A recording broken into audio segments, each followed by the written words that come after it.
grief-stricken family mourns the death of its favorite son, John Fitzgerald Kennedy. Their anguish is shared by a disbelieving world, appalled at the brutality of the slaying of the 35th President of the United States.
I feel, based upon what I know now, there was what I would call a benign cover-up. Yes, there was. They were concerned about Oswald's connections to the Soviet Union and to Castro. And they were fearful that if the American public were to find this out, they could become so incensed that it could have possibly led to an atomic war. We have the right to know the truth. If we don't have the truth, everything we build on is a lie. It's like building a building on a false foundation. Sooner or later, it's going to crumble. I think we must know what happened in November 22, 1963, in order to be a democracy today. And until the truth is told about that day, then we don't know that they're telling the truth today. Allen Dulles, director of the CIA, until Kennedy fired him, was one of the commissioners responsible for producing the 26-volume Warren Report on the president's assassination. The American media were glowing in their praise of the report that concluded Lee Harvey Oswald was alone responsible. It was only under closer scrutiny that the superficiality of its findings became clear. The Warren Commission decided that there were 3 shots fired, and the first shot struck the president in the back, exited his throat, went on to strike Governor Connally in the back and exited in his right chest, and then went through his right wrist and then wound up embedded in his thigh, and the bullet fell out at Parkland Hospital. The Warren Commission also decided the second shot probably missed and flew off into Dealey Plaza somewhere. And the commission decided that the third shot struck the president in the head and killed him. And that's the official version of what happened. And it's interesting, one of the early researchers pointed out that no witness at any time has ever described the assassination as having happened that way. Only the Warren Commission came up with that interpretation, and it's the single assassin theory. On the morning of the assassination, Bill and Gail Newman had gone down to Dealey Plaza with their children to watch the presidential motorcade pass. They were the closest spectators to the tragedy, and their account is echoed by many others who were there. The first 2 shots, I didn't realize what they were, but the third shot, after it was fired, I heard Mrs. Kennedy scream, "Oh no, they've shot Jack," and it was just sort of sent a chill over you. It was just terrible. I can remember seeing the side of the president's ear and head come off. I remember a flash of white and the red and just bits and pieces of flesh exploding from the president's head. At that time, I turned to Gail and said, "That's it, hit the ground." And we turned and hit the ground and covered our children. When the third shot was fired, I thought it came from directly behind towards the grassy knoll behind me.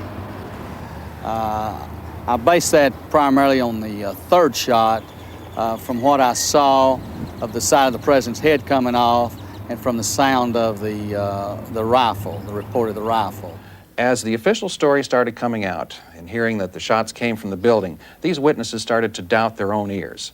So as the days went by, fewer and fewer of these witnesses would come forward because they just all of a sudden weren't really sure about what they had heard. They were convinced on November 22, 63 that at least 1 shot came from the front. But by 4 or 5 days later, then they weren't sure and they didn't come forward at all.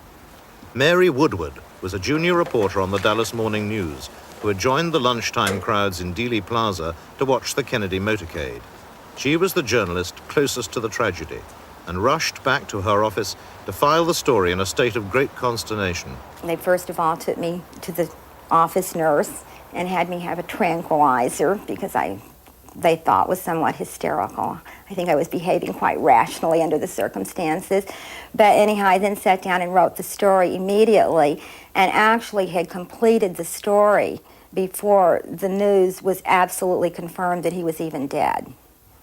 So the story was absolutely my own impressions. It was not from anything anyone had said or what I had read or heard. Some things I have often said I would hate to swear before a court of law or before God, but one thing I am totally positive of in my own mind is how many shots there were, and there were 3 shots. The second 2 shots were immediate. It was almost as if one were an echo of the other. They came so quickly. The sound of one did not cease until the second shot. With the second and third shots, I did see the president being hit. I literally saw his head explode. So I felt that the shots had come, as I wrote in my article, from behind me and to my right, which would have been in the direction of the grassy knoll and the railroad overpass. Because it contradicted the sole assassin theory, Mary's eyewitness account was quickly pulled and her version discounted. Civic leaders, responsible people, whether it be the mayor, the managing editor of the paper, almost felt it a responsibility to kind of not rock the boat, perhaps. The neat answer was the version that came to be the most widely accepted, that there were 3 shots and they had all come from the school book depository building and they were all fired by Lee Harvey Oswald. We do know that the FBI, as the official investigative body for the Warren Commission, apparently collected all the possible evidence it could find that indicated Lee Harvey Oswald did it and did it alone. Other evidence that pointed to perhaps other people or other locations for shooters was either ignored or deemed to be mistaken or misinterpreted. I was interviewed by the FBI, but I did not testify before the Warren Commission. It's my understanding the reason I did not go before the Warren Commission was because in my statement that I thought the shots came from directly behind implied the shots were coming from the grassy knoll. This is something apparently the Warren Commission did not want to hear. They wanted to keep the direction of the assassination in the direction of the school book depository. On that tragic day in Dallas, the routine protection of the President of the United States was compromised from the very beginning, according to military expert Colonel Fletcher Prouty. What they call protection of the president is an old skill. I went to Mexico City in 1956 when President Eisenhower went to Mexico City. And by that I mean the security people went there more than a month early to look at every angle of the trip. There are rules and manuals on what we call protection.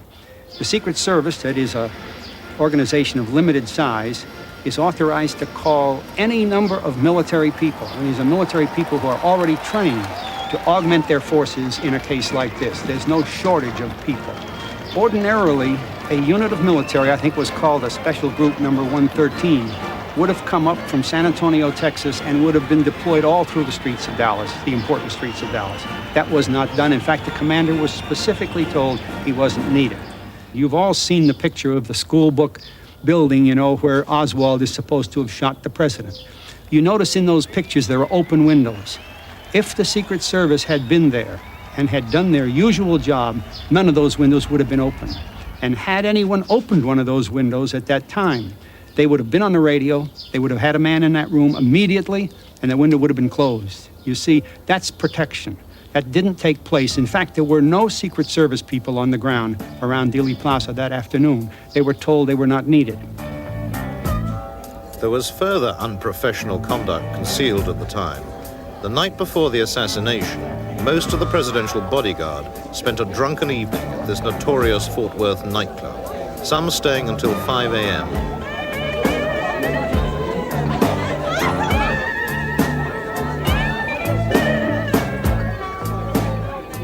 Drinking alcohol while on a tour of duty contravened all Secret Service regulations. could well explain their failure to react when the deadly shots strafed the presidential car only hours later in what was to be a classic ambush.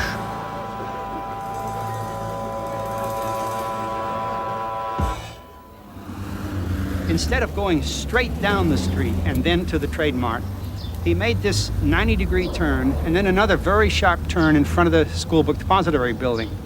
Now, the Secret Service have rules against that. The rules are that if the car is slowed down below 44 miles an hour, you must then protect it fully in other ways, such as not digressing and going around corners and all that, because when you slowed him around that corner, you opened up field of fire from 3 directions, behind him, to the side, and from in front, and of course he was killed right in that position that had been set up by the selection of that route. To this day, the gruesomeness of Kennedy's killing haunts those who were closest to the president.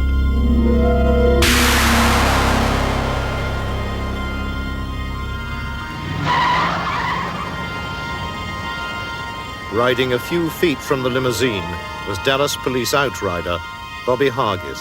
There's another motorcycle officer by the name of Buddy Brewer that came up to me and says, "Bob, you have something on your lip." And he tucked his finger like that, and it was a piece of the president's brain and a piece of his skull bone that had hit me on the lip. The watery blood and stuff that came from his wound had splattered my motorcycle and all over my uniform and my helmet and my face. And all of us felt real bad. Every single soul in the police department felt bad. And you could tell it by just looking at them. That's why I had all the bad dreams. One of the nightmares is as we're turning off of Main Street onto Houston Street, I can see up at the School Book Depository, I can see something shiny in one of the windows. And then the shine goes off and becomes a gun barrel. And I turn around on my motorcycle to try to tell the Secret Service people that there's something up there, and I scream and I yell and they don't hear me. And I do this all the way until the president gets shot and no one hears me.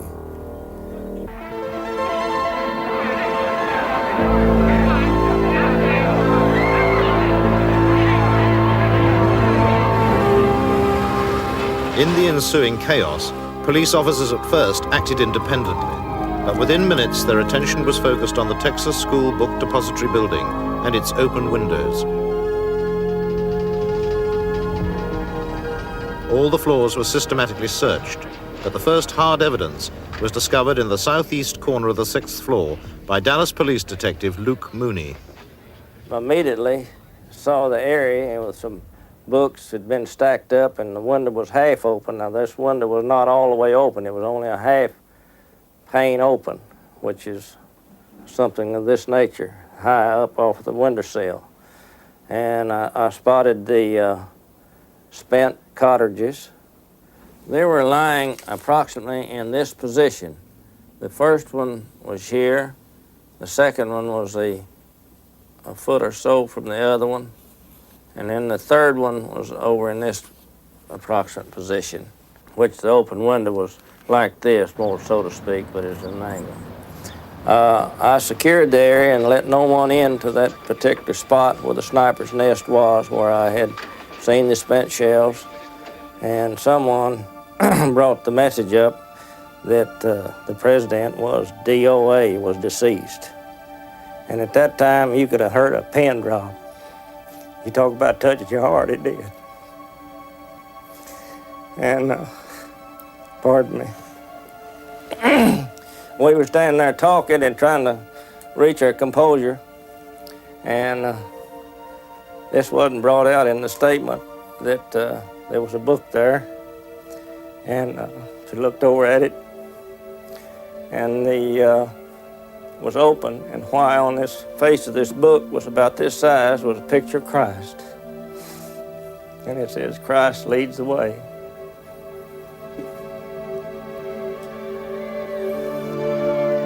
Outside Parkland Hospital, grief overcame the waiting crowd as the president's death was confirmed. The first to break the news was Senator Ralph Yarborough. I knew he was dead. I'd been around enough violence in my life to know he was a dead man. And the press came up and asked me what had happened. So I said, there's been a deed of horror. An excavator has sunk beneath the waves. I thought that would tell them, in effect, what had happened without my saying he was dead. We made valiant and unceasing efforts to resuscitate this man who was mortally wounded. And I think had we taken the opposite attack and said, oh, this man is dead, that even today people would be questioning and telling us stories about mortally wounded people who had been resuscitated when all hope was lost. So instead of taking that approach, we took the approach, let's save this man if we can, and we made what would be commendable, I think, even by today's standards, efforts to resuscitate him. State authorities wanted to do an autopsy, which is state law in the state of Texas, and the federal people wanted to take it back to Washington, D.C. And there was a lot of pushing, shoving, cursing. We would try to roll the casket out, and someone would grab it and try to roll it back towards the trauma room. This went on for quite a while. It was push and shove type thing. Quite a bit of, like I say, obscene language. I had to hold on to the cross on the casket because of the friction that, where people's pulling it back and forwards. And I was scared to death. I was really frightened. I believe that if Dr. Rose had been allowed to perform the examination here, since his qualifications were impeccable, that much of the early confusion surrounding the wounds and the questions as to the direction and number of shots could have been settled quickly under the capable forensic studies which Dr. Rose would undoubtedly have performed. But we didn't have the opportunity to examine President Kennedy here. At Parkland Hospital, the Secret Service had won the battle for the president's body. With unseemly haste, they illegally removed it from Dallas and flew it back to Andrews Air Force Base in Washington. The new president had been sworn in on the plane and now made his first address to the nation. I know that the world shares the sorrow that Mrs. Kennedy and her family bear. But as Kennedy's coffin was unloaded into a hearse in full public view, it seems his body was surreptitiously being removed from the far side of Air Force One and taken away by helicopter. I ask for your help and God. Its most likely destination was Walter Reed Army Hospital for a covert examination of the president's wounds and the removal of his brain. This prevented a proper investigation of the fatal headshot at the official autopsy. Only a 5-minute flight from Walter Reed, the helicopter pad at Bethesda Naval Hospital, where the autopsy team awaited the arrival of Kennedy's body. Medical technician Paul O'Connor was there. I remember it being about 8 o'clock in the evening that we heard helicopters. I heard helicopters. And it sounded to me like there were 2 helicopters. Couldn't tell where they were coming from or where they went, but it sounded like they were landing. A few minutes later, the door burst open in the back of the hospital, and in came 6 or 8 men carrying a casket. America's finest forensic pathologists were not appointed to perform the autopsy of the century. Instead, naval career men with meager experience of such work were chosen. As forensic pathologist, Dr. Cyril Wecht explains. Humes and Boswell were in charge of hospital pathology at Bethesda, just like hospital pathologists in civilian life. They had had no formal training or experience or practice in forensic pathology. It was incredible that Humes and Boswell should have been selected to perform this autopsy. Actually, these 2 doctors, Dr. Boswell and Dr. Humes, became commanding officers of a particular school, which was the school that I was attending. And their jobs in those days was more administrative than it was actually laying the hands on to people to do autopsies and such. I'd never seen them do autopsies all the time that I was there. As a matter of fact, I never even saw them ever come in the morgue. There were, we know, about 33 people officially logged in the autopsy room that night. We know that there was an admiral, there was a general, there were FBI and Secret Service people. And these people, Humes and Boswell, were career military people, just a couple of years shy of retirement. They were not about to stand up and say to their superior officers, we're going to do it our way. No way would they say that. There were kind of mysterious civilian people in civilian clothes were there. It seemed like they commanded a lot of respect and attention. Sinister-looking people. That they would come up and look over my shoulder or look over Dr. Boswell's shoulder and run back, and they'd have a little conference in the corner. And then all at once there's an order comes down and says, stop what you're doing and go to the other procedure. And that's the way it was all night.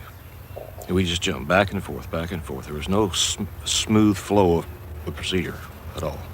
So we see that Humes and Boswell were indeed controlled, and we know from their own records that they, Humes and Boswell, were not professionally competent and expert in the realm of forensic pathology.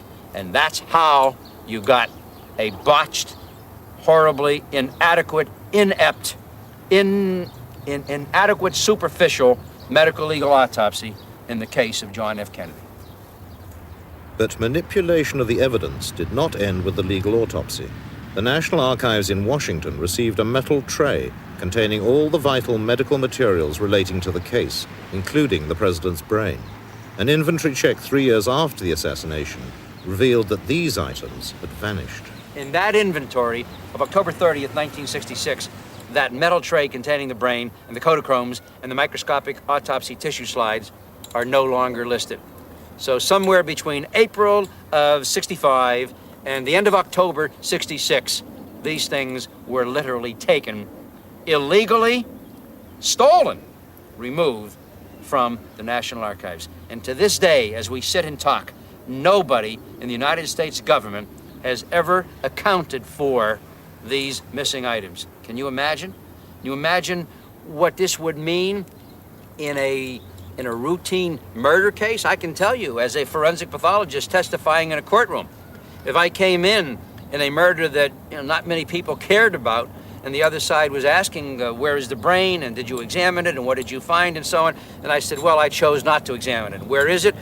Can you examine it today, or our experts want to examine it? Well, I don't have it any longer. It was discarded, or so on. You know what would happen to that case, probably? The judge would throw it out of the courtroom. But in this case, the government hasn't been concerned, and my colleagues in forensic pathology were not concerned. And yet there's not one of them would ever tolerate that kind of aberrant, unacceptable, unethical, immoral, and illegal procedure or policy in his own office. Not one of them. But in this case, it just rolls off their back, along with the acceptance of the single bullet theory and all the other things. In the confusion following the assassination, the police arrested a dozen suspects in and around Dealey Plaza. All were later released. 3 of those taken into custody were discovered in the marshalling yards close to the book depository, hiding in a railroad boxcar which was about to leave the area. No official record exists of who they were or what they were doing, yet their arrest was widely photographed by the press. They have become known as the Three Tramps. It was determined in late 1970s and early 1980s that one of the three tramps, the taller of the three, bore a striking resemblance to a man by the name of Charles V. Harrelson, who was convicted of killing a federal judge in San Antonio, Texas. A man who claims to have killed at least 5 people previously, has been tried for some of those, and a man who has all of the right connections.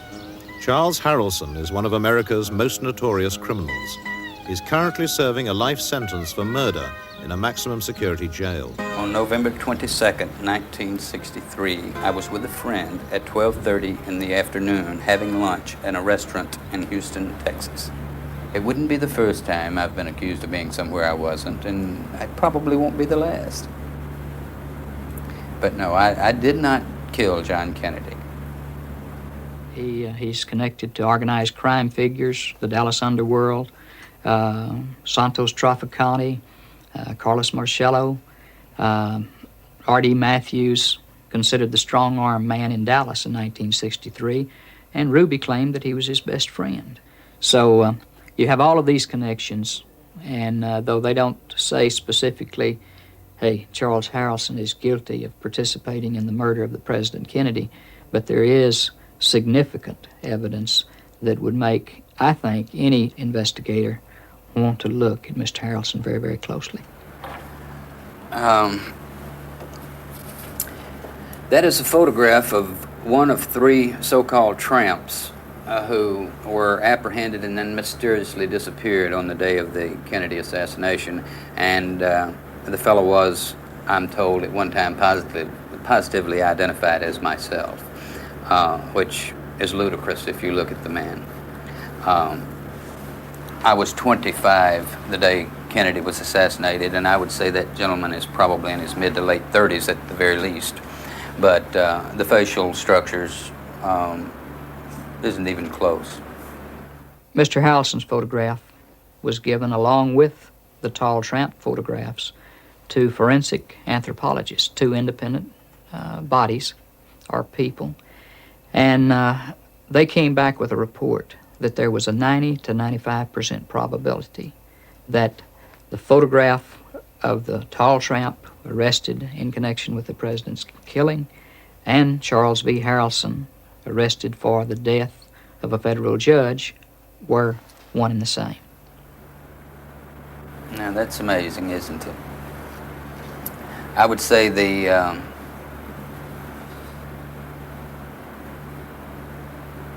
that is closer, much closer. But I'm sure that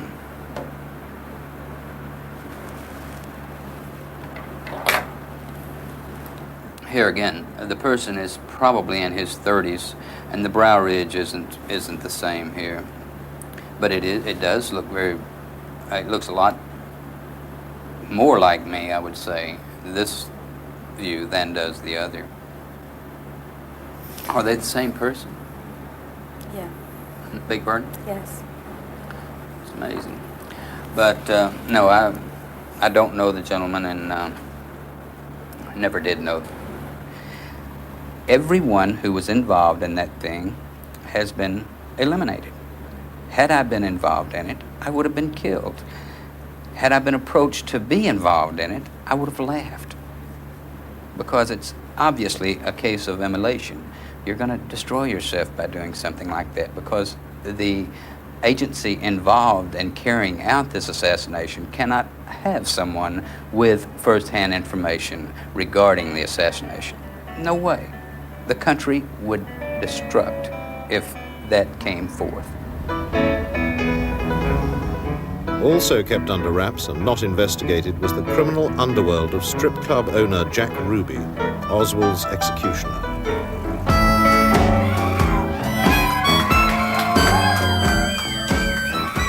Vital areas of his illicit operations in Dallas, New Orleans, and Cuba went unexplored by the Warren Commission. But Ruby's twilight world held many of the secrets behind the assassination.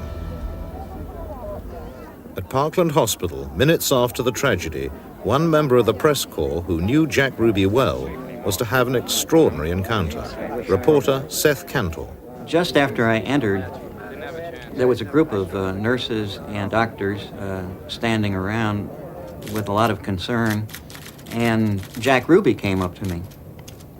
He said something to the effect that, "Isn't this just terrible?" And he looked as if he was extremely distressed. I shook hands with him, and I had known him previously. And Ruby asked me what I thought about his closing his places of business for a day or two out of concern for what had happened. And I told him I thought that was a good idea and to please excuse me, I had to go on. I guess that encounter with Ruby took maybe 25, 30 seconds. It was very clear to me who I had talked to and who I had called by name and who had called me by name and who I had shaken hands with and everything. But when the Warren Commission report came out, they said that probably under the stress of everything that was going on, that I most likely was confused and that I talked to Ruby at the police station several hours later. Ruby denied he'd been at Parkland, and the Warren Commission believed him rather than Seth Cantor.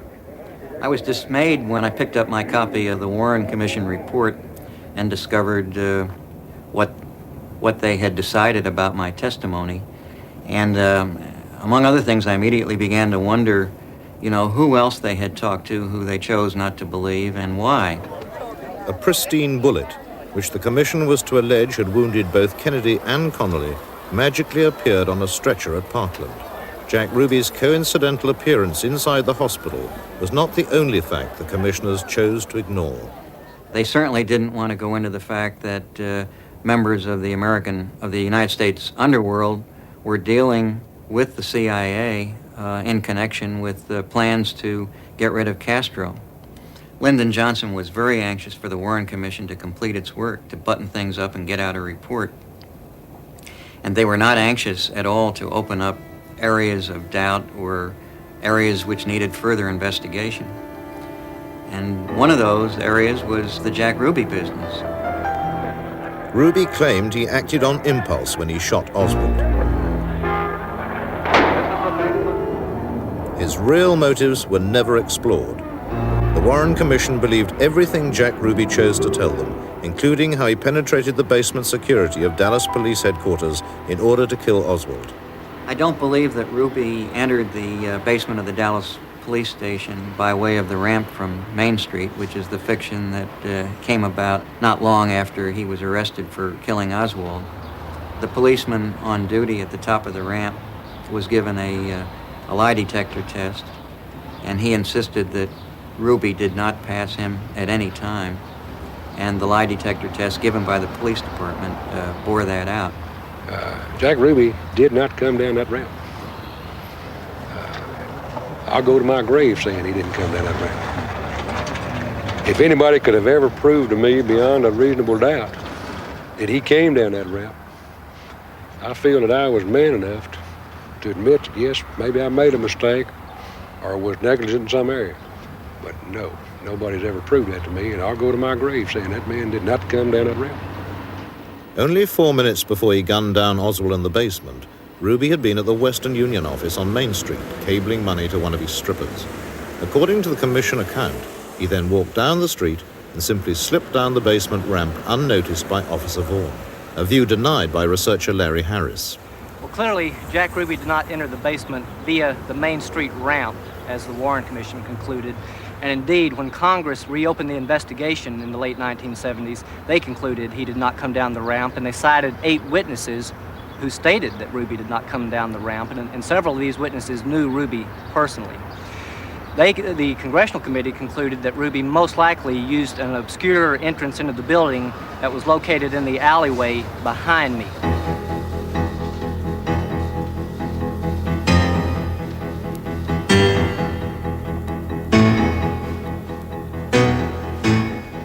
From there, he would have proceeded into the lobby to an unlocked door that led directly into the basement.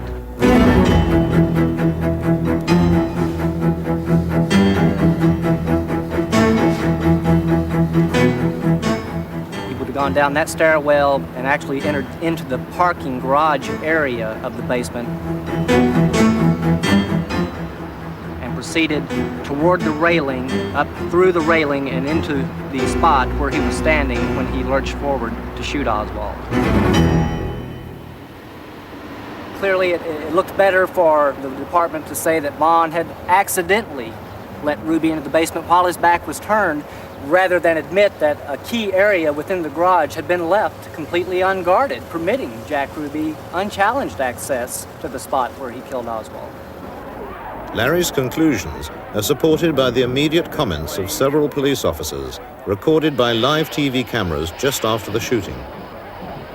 And this man came from behind this camera or from this corner and just dove out of the crowd. He came from behind that car, that green car there. He jumped up over the rail. Patrick Dean was the head of security in the basement and was aware very quickly of the predicament he was in. As Ruby was being subdued, Dean remarked to Ruby, "Jack, "Goddamn, you've got me in one hell of a fix." So Dean was immediately aware of his predicament and, of course, began immediately maneuvering to put the best possible light on the situation. There was about 15 to 20 men that had searched this place prior to 30 minutes.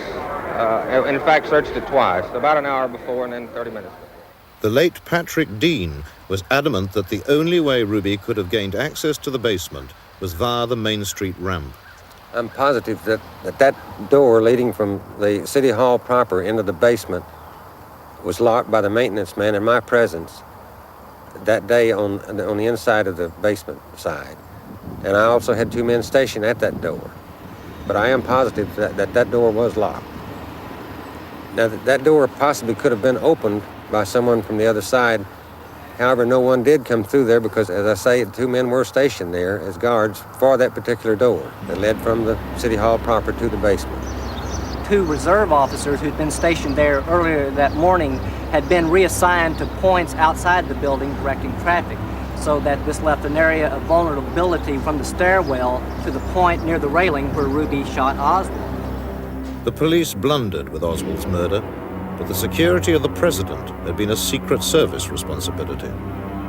The Dallas police had been powerless to prevent the assassination.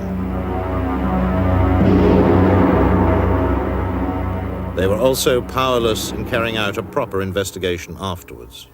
We have the evidence, they claim, of 3 bullets being fired at the president, 1 hitting the Governor Connolly. Well, policemen would take those hard bits of evidence and begin to put this thing together. And first of all, would show that they could not have done the damage they did, the lethal damage they did, with only 3 bullets.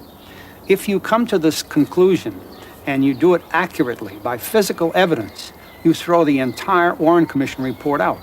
The policemen working on the street are accustomed to solving murders, and they would go right ahead of it, with it, unless somebody stopped them. So somebody stopped them, there's your cover-up. The FBI in Washington had at first given their full cooperation to the Dallas police. Their field agent in Dallas, in charge of the Oswald file prior to the assassination, was James Hosty. He was directed to help the police in their initial interrogation of Oswald. But within hours, these orders were changed. I was approached by one of the senior agents from the counterintelligence squad and was told that there were now new orders, and I was not to talk to Oswald anymore, and I was not to cooperate with the police department in any manner concerning Oswald's background. I have since determined that those orders came directly from Assistant Director William Sullivan, who was in charge of the Foreign Counterintelligence Squad. He was also the person who had direct liaison with the National Security Council. The National Security Council is the President, the Vice President, the Secretary of State, and the Secretary of Defense. That's about as high as you can get. Hosty's Washington superiors knew much more about Oswald than they were willing to divulge. Consequently, his surveillance of Oswald had also been based on incomplete information. I was not aware of the fact that President Kennedy, through the CIA, was attempting to overthrow Castro, and that Fidel Castro had threatened President Kennedy. Had I known this, I would have immediately been concerned about Lee Oswald because we knew he was pro-Castro. Had I known this, then we could have put a whole different light on the situation. It was here in Neely Street that Hosty first attempted to contact the Oswalds in March 1963. His visit was routine because of their links with Russia. But they had moved on. Later in the year, Hosty spoke to Marina alone, prompting an angry note from Oswald, hand-delivered to the FBI 3 weeks before the assassination. The note which I subsequently determined was from Lee Oswald was unsigned. It was quite short. It just said, if you want to talk to me, come talk to me. Don't bother my wife. I don't want you talking to her without my being there. If you don't cease and desist on this, I will take this up with the proper authorities, or words to that effect. I had thought it was somebody else at first and just put it into my file drawer until I had a chance to look into it further. Late on the afternoon of November 24th, the day Oswald was killed, I was told by Supervisor Ken Howe to go to the office of Gordon Shanklin, the agent in charge of the Dallas office. He wanted to see me. I was called in there, and Gordon Shanklin reached down into one of his desk drawers and took out the note and handed it to me and said, "Here, I don't want to ever see this again." He said, "Oswald is dead now. There can't be any trial." Now, this was the reason why it was legal to get rid of this note at this time, since there was no trial and President Johnson was adamantly opposed to any hearings. The FBI then felt it was all right to dispose of this note. I then tried to tear it up and throw it in the wastebasket. Gordon Shanklin said, "Don't get it out of here. I don't want to ever see it again." So I then took it out, and I was going to burn it, but that would have been a little bit messy, so I thought it would be much easier to flush it down the toilet, and that would get rid of it permanently. It wasn't till a week later that President Johnson gave in to congressional pressure and called the Warren Commission together. Of course, by this time, the FBI and probably the CIA and the Navy Department and the State Department had suppressed a lot of different things, and this was one of probably many of them. Miami, Florida was the city visited by President Kennedy 4 days before his death in Dallas. It was also the unlikely location for a bizarre meeting 13 days before the assassination, in which details of the plot to kill Kennedy were set out with stunning accuracy. A Miami police informant secretly taped a conversation with a visiting right-wing activist in his seedy downtown apartment. It is broadcast here for the first time. I don't know, Kennedy's coming here, I think on the 18th or something like that, to make some kind of speech. I think it's the 18th he's supposed to be here to make a speech. And I don't even know what it's about. But you can bet you want to know, you're going to have a lot to say about Cuban, because there's so many of them here. Willie Somerset, a union organizer with extensive right-wing political ties, was the Miami police informant. Joseph Miltier was the wealthy, rabble-rousing racist from Quitman, Georgia. In charge of the surveillance operation was Miami detective Everett Kay. Well, we had to set up the tape recorder in Somerset's apartment in order to make the recording where he met with this other man, Miltier. In order to do so, it was a very large tape recorder that was made especially for intelligence work, weighing approximately 40 pounds.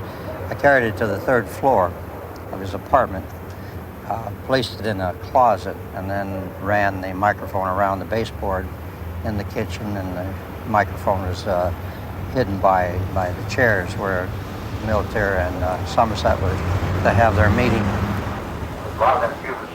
More bodyguards and it's more easy to get him. Huh? More bodyguards and it's more easy it is to get him. Well, how the hell do you figure the best way would be to get him? From an office building with a high-powered rifle. You think he knows his marksman? Sure he does. Sure he does. And they're going to really try to kill him. Get this Kennedy, I'll tell you, it's going to be a hard proposition, I believe. You may have it figured out to get him, you may have it figured out to get him off the building that, but I don't know how them Secret Service, they never cover all them off the buildings and where he's going. Do you know whether they do that or not? Well, say, if they have any suspicion, they would, of course. But that suspicion, the chance are they would. They can out there, take it up there in pieces. Assemble it, take it out.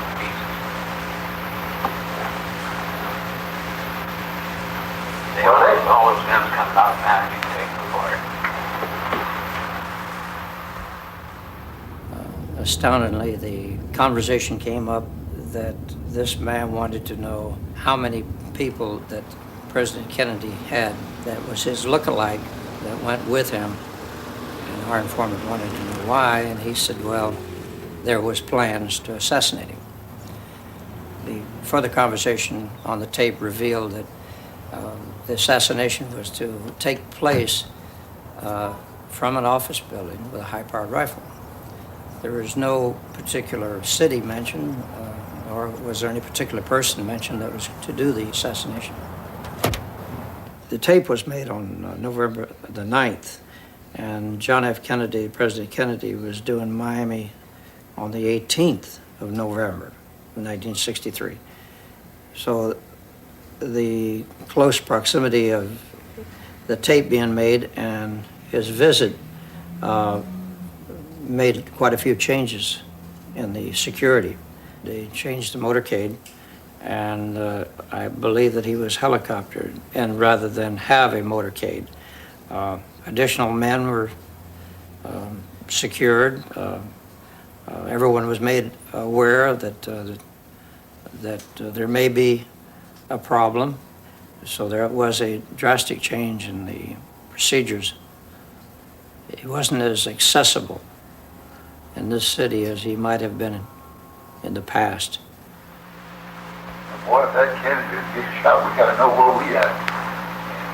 Yeah, but you know, boy, that would be a real shame if they do that.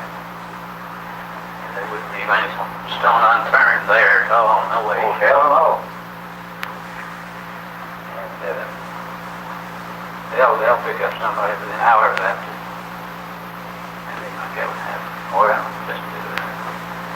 Just throw the public off. Yeah, that's right.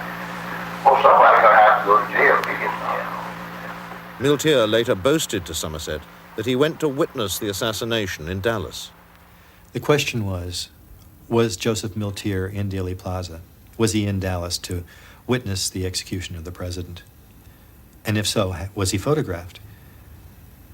I looked at some of the photographs of the crowd, combed the photographs of the crowds in Dealey Plaza around Houston Street and Elm Street, and I did find in several photographs of one spot on Houston Street a white-haired man who looked amazingly like Joseph Miltier. In my opinion, given the measurements of the ears, the eyes, the nose, the mouth, I'm convinced that the man in the photographs is Joseph Miltier. We know that he made a phone call from Dallas to Willie Somerset, the informant, that day, saying that President Kennedy would never again return to Miami. Therefore, it is likely that he was there. And given the nature of this and the way Miltier felt about the president, it seemed very likely that he would indeed be in Dallas. We thought we did a good job and was very grateful for the fact that it did not happen in Miami. It could have very well happened in Miami, as it did in Dallas. So it touched each of us very, very closely, particularly myself, as hearing the words that they were going to assassinate President Kennedy. Well, how the hell do you figure the best way would be to get From an office building. With a high margin rifle. And they're gonna really try to kill him. Miltier was interviewed by the FBI and then released. He perished in a mysterious house fire a few years later. The Warren Commission ignored the Miami connection and a further opportunity to determine the truth. It is important to all of us to find out what really happened to President Kennedy, because what happened to him could happen to anybody else. If a conspiracy can kill the President of the United States, who among us is safe?